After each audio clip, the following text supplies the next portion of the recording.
What's up?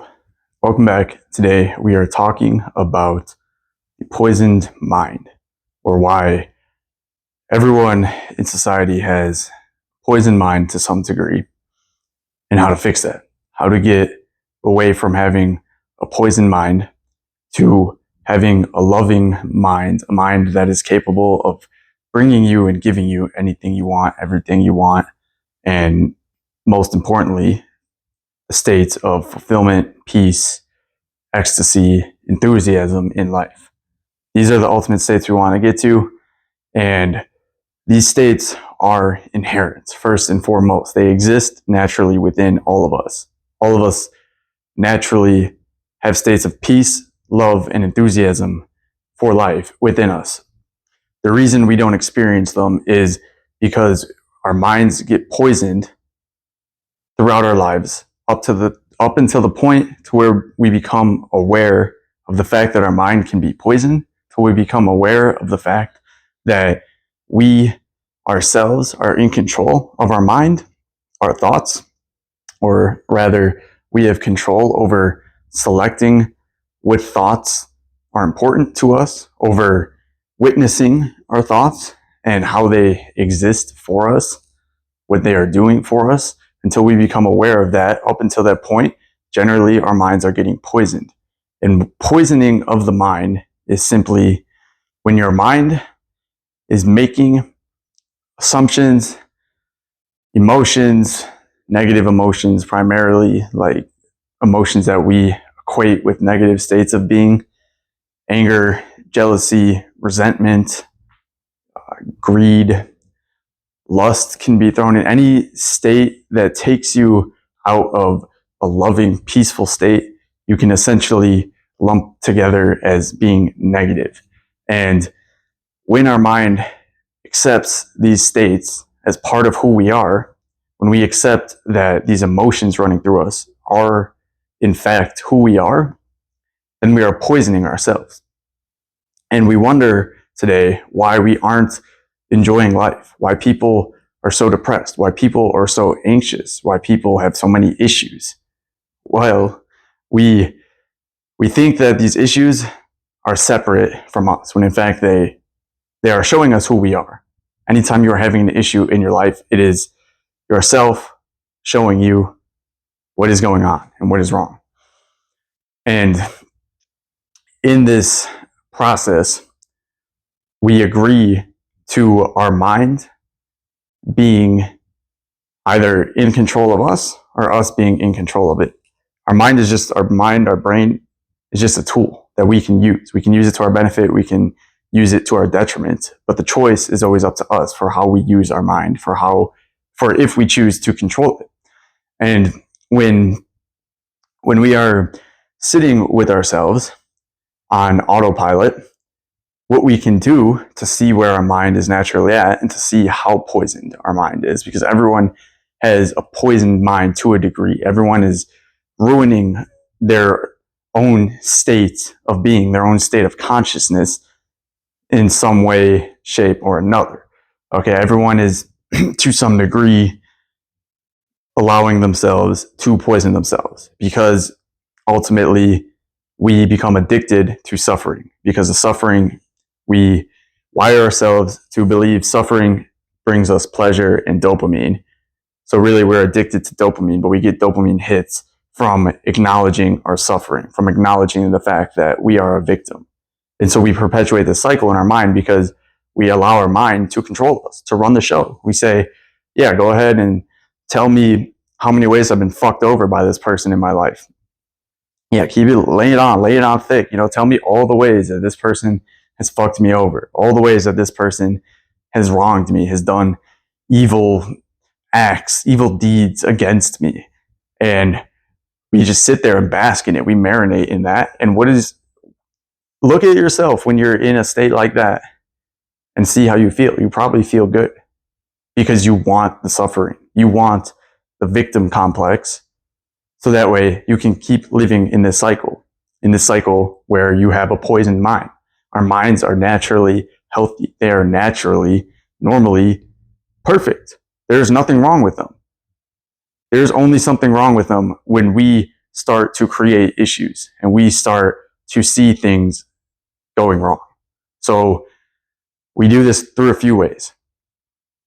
Through assumptions. When we make assumptions about other people, we are inherently, sometimes we assume the best. Ultimately, you want to get to the point where you assume the best for yourself and for everyone. And yourself is everyone. So if you assume the best for yourself and only work on yourself, which is why I say it's so important to work on yourself, because when you work on yourself, you are inherently working and improving the lives of everyone around you. Because when they come into contact with you, they can feel this shift, these states of peace, of fulfillment, of ecstasy, enthusiasm. This is why all of the great yogis, when people would come into contact with them, you don't want to be a person who is a master and saying like, follow me, follow me.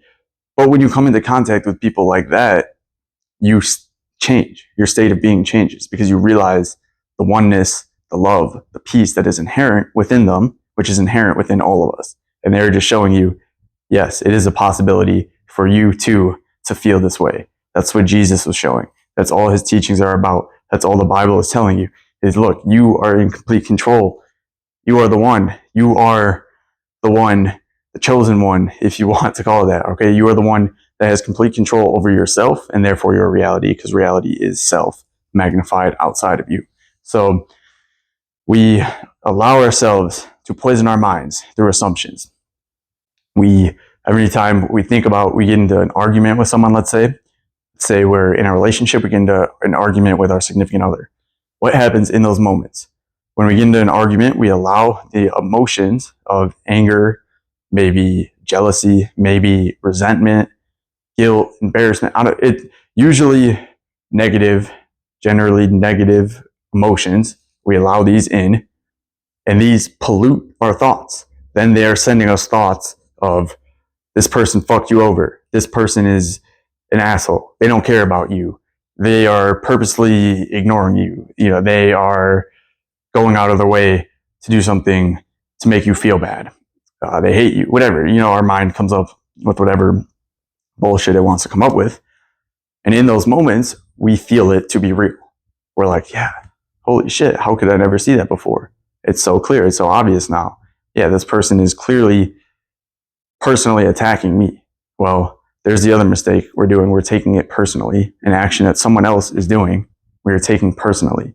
Any action that anyone else ever in your life does, seemingly to you, whether it is to you, like individually, one-on-one, face-to-face, or just in general, and you feel like you're the target of it, anytime that happens, they are acting out of their own will, okay? They are not purposely hurting you unless you allow that to happen. If you allow the attack to hurt, then it will. If you take it personally, then you will feel the brunt of that attack.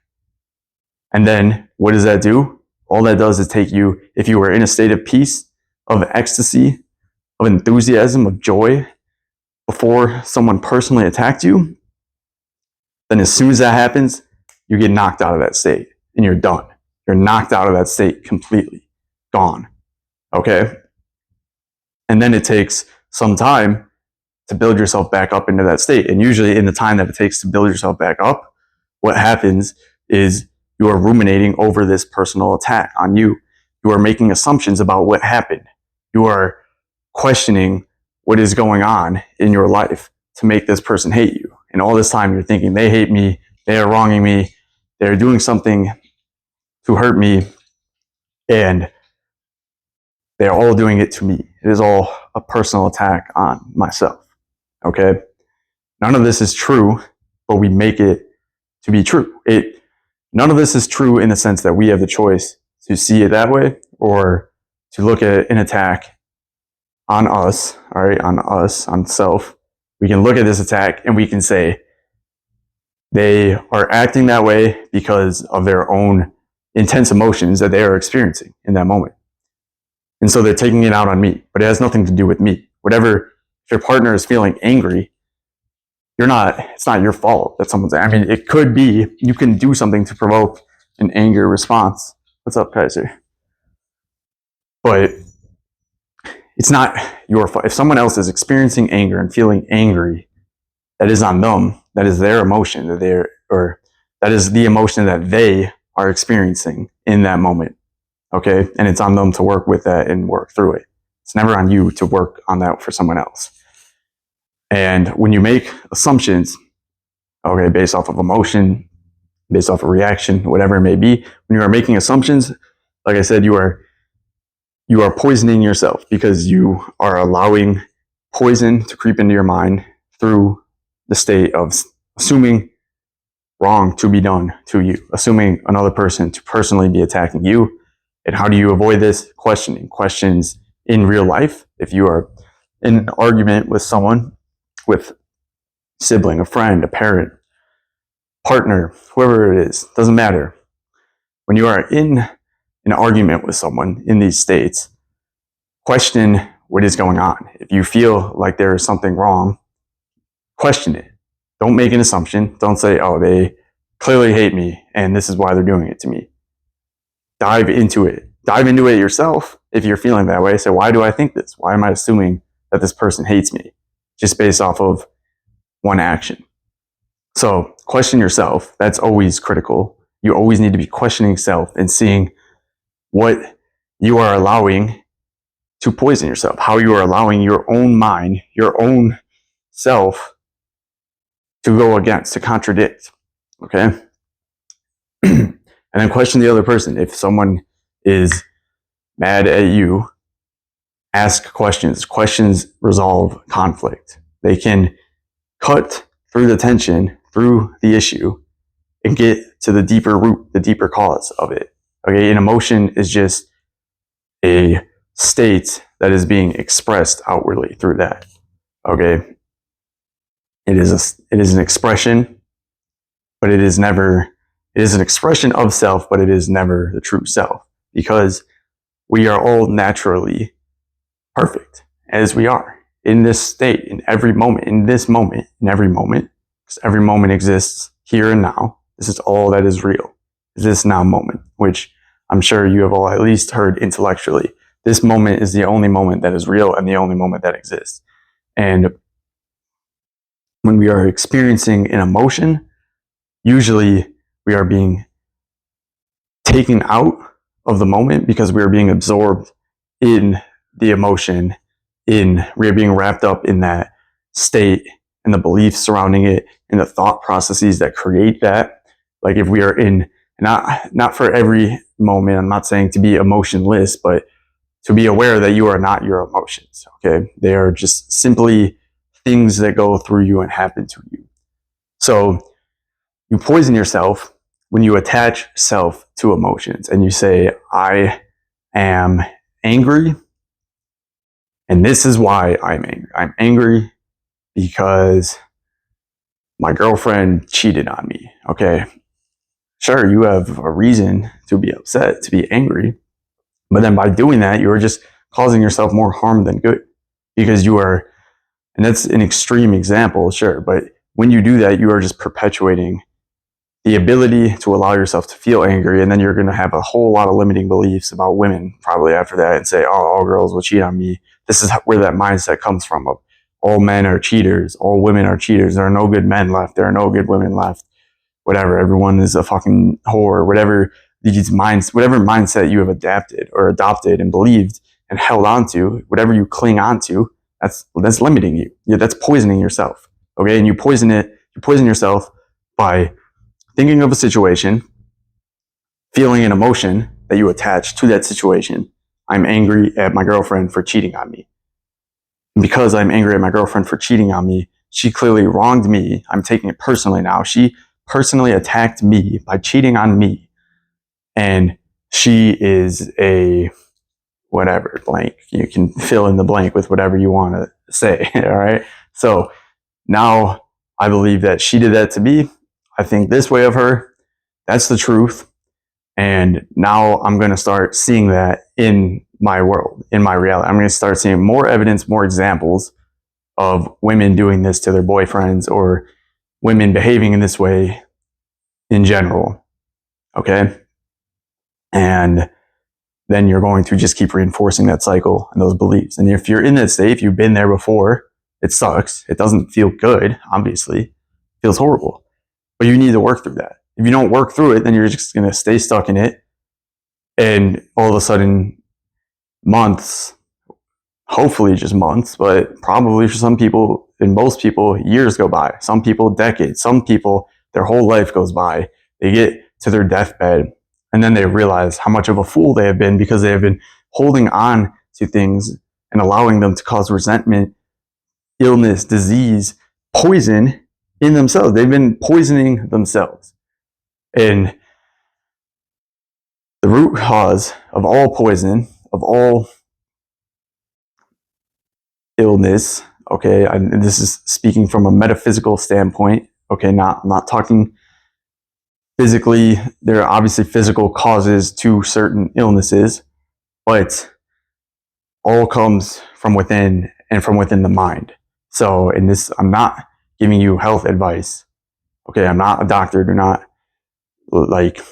don't say, well, hey, I saw this guy on YouTube, Philosopher, and he said to just stop taking my meds. Okay, I never said that. All right, don't do that. Do what you need to do. Do what feels correct to you, but watch how you are poisoning yourself. All the poison comes from within.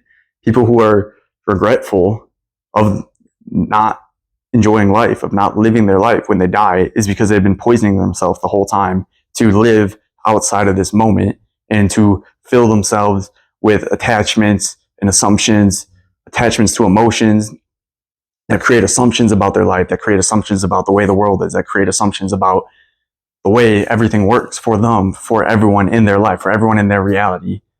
And then this whole time they think they're living, they think they are who they are, they think they know who they are. And then they get to their deathbed and they have that aha moment. They go, oh shit, I haven't been living my life this whole time. I've been projecting states, projecting images into reality, and then seeing that as true and believing that to continue to be true. This is why abuse continues happening in relationships. I'm going to make another video on this soon.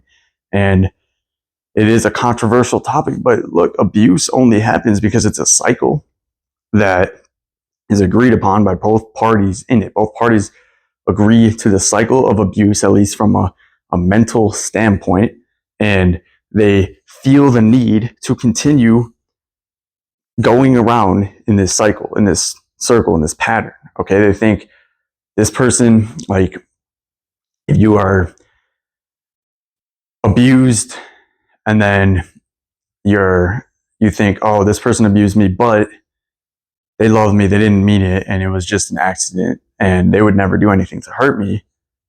And then you're like, okay, I'm going to get back with them. It's all right. It's all good. You get back with them, the abuse happens again, and then you find yourself in that same mindset, and you keep perpetuating that state.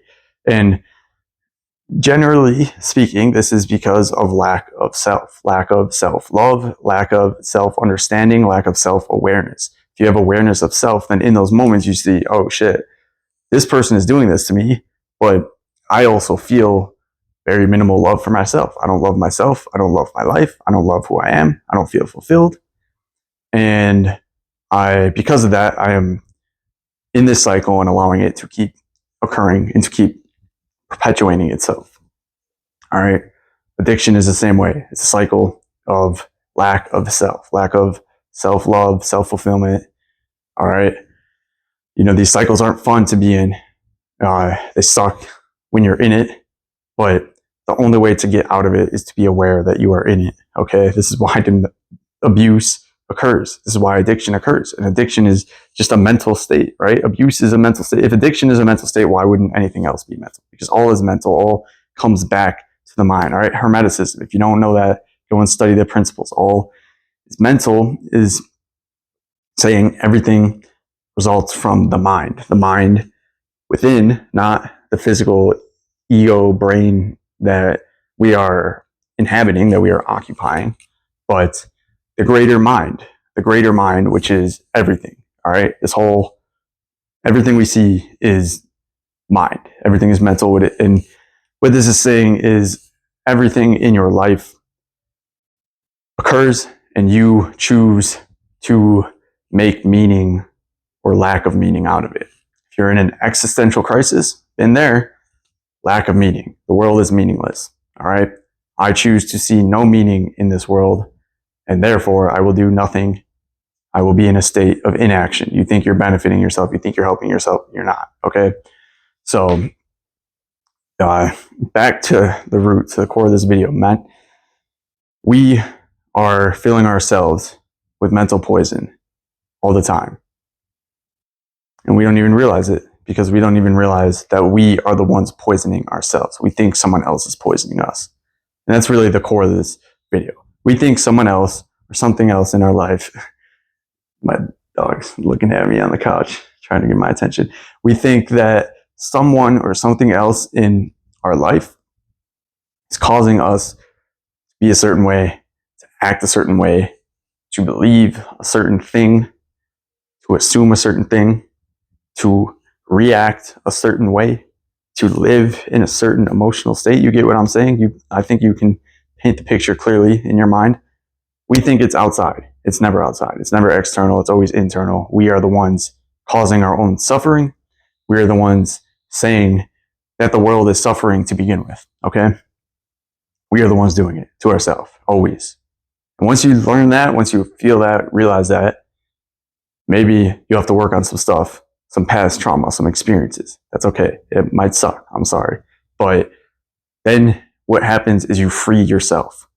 You become free of all the traps in the world, all of the mental poison. You realize that there's an aspect of you that just wants to continue suffering, that just wants to keep living in this mental poison because it feels good.